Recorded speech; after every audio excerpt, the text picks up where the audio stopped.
The following video contains personal stories of Indigenous people who have experienced homelessness. Drug use, violence, foster care, residential school, and recounting traumatic experiences are discussed.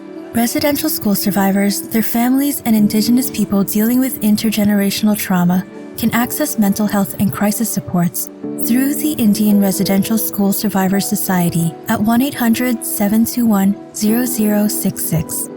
Others affected by this content can call 310 Mental Health at 310-6789.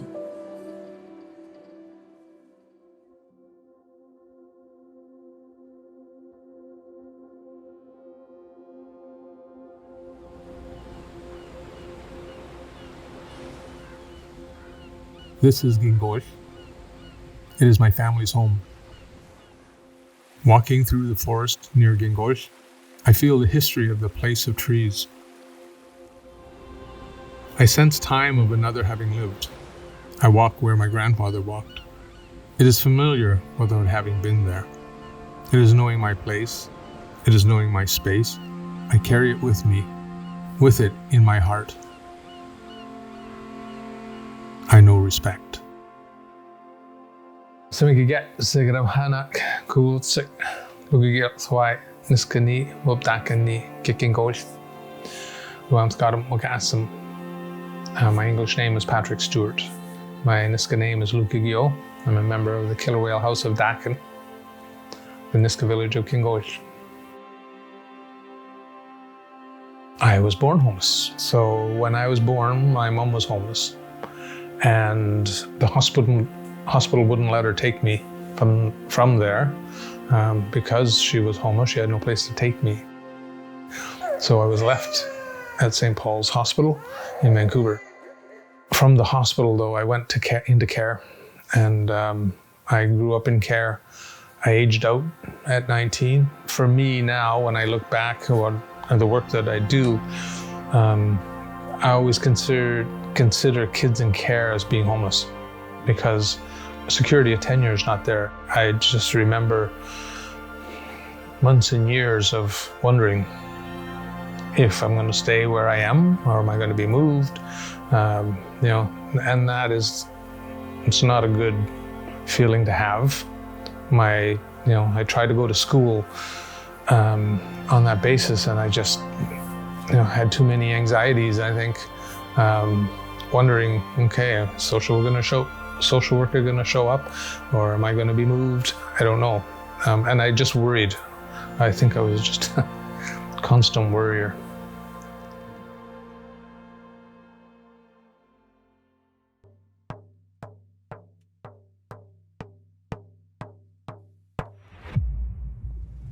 What comes to mind when you think of home? Is home a structure with 4 walls where we go inside, eat, play, rest, and are out of sight? Is home where the heart is? Or is home wherever we are? Is home individual ownership of a space or private property that can be bought and sold? These shared ideas have come to shape Western and Canadian understandings of home. First Nations, Métis, and Inuit Indigenous worldviews are distinct from these perspectives.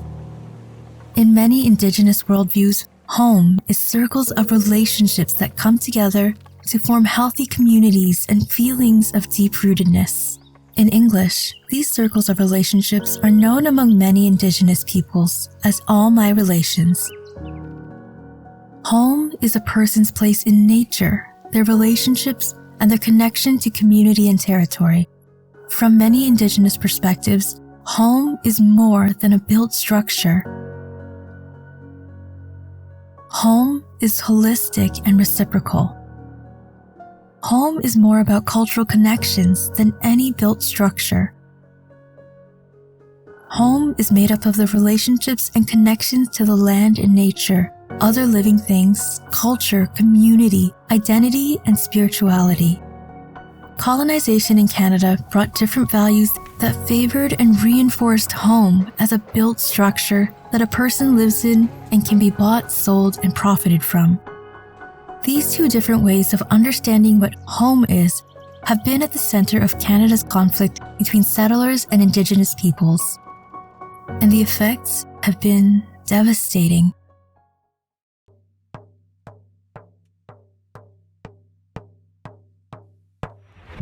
In 2021, 39% of survey respondents in the point-in-time homeless counts in BC identified as Indigenous, but they represent only 6% of the population. Patrick Stewart, a member of the Niska Nation, architect and chair of the Provincial Indigenous Homelessness Committee in BC, has been working alongside the Luma Native Housing Society to advise on the point-in-time counts for Indigenous peoples experiencing homelessness. Point-in-time counts are done federally mandated every 3 years.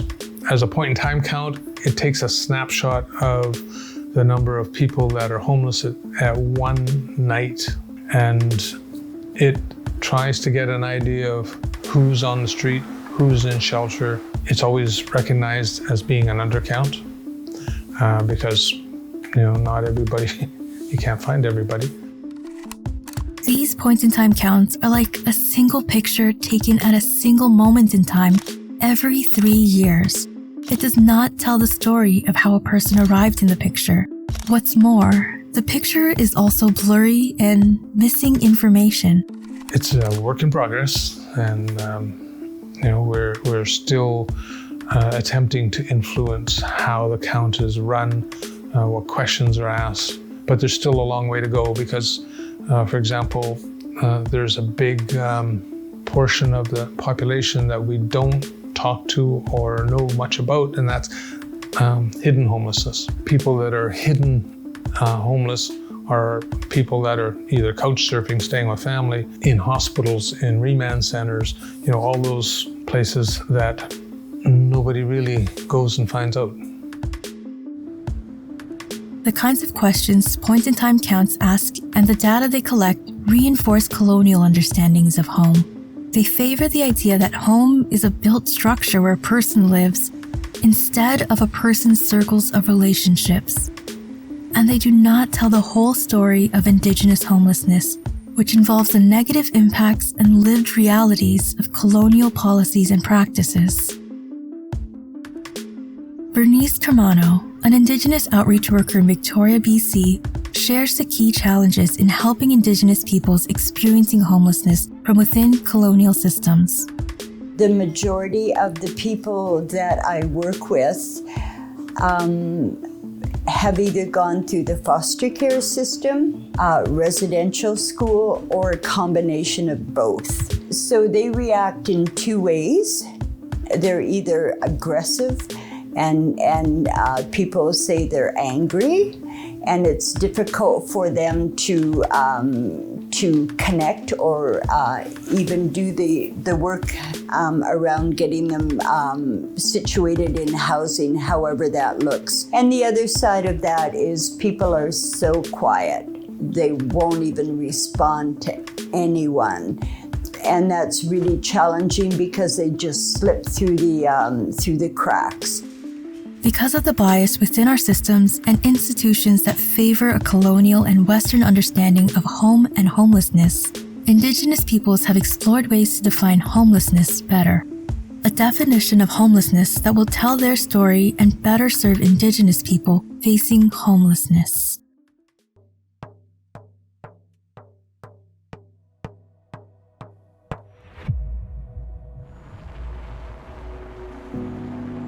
We've really never had homelessness growing as our ancestors, but now we do. And they're just over the hill here in our own territory. And that bugs me more than anything, I guess, is the lack of action that our communities have to reach out and pull our people back to where they belong. They're walking around with no place to live in their own homeland. So when we're talking Indigenous homelessness, I really don't think it's homelessness. We have homes. We have our traditional territory is our home, and we don't have any place to live in our own territories. Many Indigenous worldviews don't define sleeping rough or lacking a built structure to live in as homelessness. Instead, these are understood to be the symptoms of homelessness. Over hundreds of years of colonization and the deliberate destruction of Indigenous homes by the Canadian state, the circles of relationships that once rooted Indigenous peoples have been severely damaged, undermined, and displaced.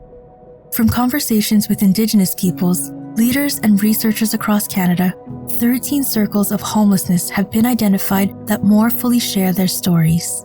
These 13 circles aren't a complete list, but they can help us to see the picture more clearly and guide our path through the forest. Historic displacement from Indigenous lands during the height of colonization. Ongoing separation of an individual or community from Indigenous lands and territories as a result of colonial control. Spiritual disconnection from Indigenous worldviews and beliefs. Mental disruption and imbalance from colonial policies that marginalize Indigenous peoples on a social and economic level. Loss of cultural identity and loss of Indigenous circles of relationships. Overcrowded, unsafe, and unhealthy living spaces. Lack of access to work, education, recreation, and essential services. Lack of access to safe, stable, and culturally appropriate shelter and housing. Difficulty moving back to home communities due to lack of housing, discrimination, or disconnection. Escaping or fleeing from harm. Natural and man-made disasters, as well as inadequate emergency plans and services. Escaping the effects of climate change, causing drastic changes in subsistence patterns, food sources, and relationships to the land. The ongoing destructive impact of the child welfare system in Canada, which deprives Indigenous children of the circles of relationships that root and nourish them.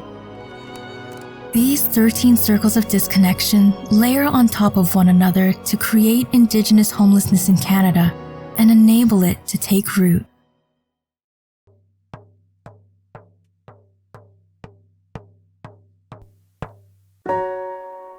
Indigenous peoples are working to reconnect the circles of relationships that once defined Indigenous societies. A return to Indigenous visions of home will light our pathway forward. Auntie Glow, an elder at the Aboriginal Coalition to End Homelessness, shares that vision. The main goal is to make tomorrow a better place for our people who are living away from home. You can't just put them in an apartment and say, that's it. It's just being there or out for a forest walk or have the opportunity to go with our spiritual leader, Fred, and just reconnect with Mother Earth. They don't have that opportunity in the city. The noise, the cement, having to line up, and the systemic racism, where when they come into our presence, they've got their dignity back. They are treated with dignity and, as I say, non-judgmental, and it's just that love. Here are 11 stories, 11 different people and organizations. They are each, in their ways, lighting the pathway home for themselves and others. And we hope that these stories will spark your imagination and belief in the transformative power of Indigenous knowledge and ways of being, and that they cultivate trust, hope, healing, and empowerment. Together, we can reimagine new approaches to housing and home that builds cultural self-identity, dignity, family, and purpose. Our systems will change, and so will our communities. But the change won't feel like a change at all. It will feel familiar, even though we've never been there before. When you're feeling so lost, pray to Waka that you find your way.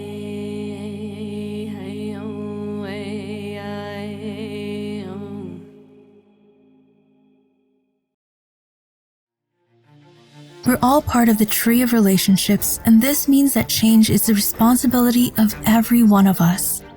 Learn more and get involved today.